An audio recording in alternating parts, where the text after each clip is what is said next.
तरफ ये जो आप देख पा रहे हो सेंटर में, ये है आपकी सेल बॉडी, ये जो है आपकी ये है सेल बॉडी, ठीक है। सेल बॉडी के पास क्या, अब वो सिग्नल इलेक्ट्रिकल के अंदर कन्वर्ट होकर सीधे सीधे सीधे जाएंगे। ये जो आप पूरी देख पा रहे हो इसको हम बोलते हैं एक्सॉन। क्या बोलते हैं?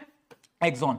अब एक्सॉन के लास्ट में होता है नर्व एंडिंग, ये है आपके नर्व एंडिंग या फिर इनको हम साइनेप्टिक नोड्स भी बोलते हैं, ठीक है। यहां तक आपके इलेक्ट्रिकल जो सिग्नल्स हैं वो कैरी करते हैं। अब इसके आगे दूसरा क्या होता है, दूसरा न्यूरॉन होता है, यानी दूसरे न्यूरॉन के क्या होंगे आगे, डेंड्राइट्स होंगे, है ना।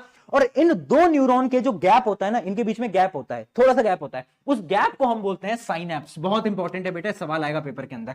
Gap between nerve ending of the one neuron and dendrite of the other, यानी नर्व एंडिंग एक न्यूरॉन की और दूसरा न्यूरॉन शुरू कहां से होगा, डेंड्राइट से, उनके बीच का जो गैप है वो क्या कहलाता है, वो कहलाता है साइनेप्स।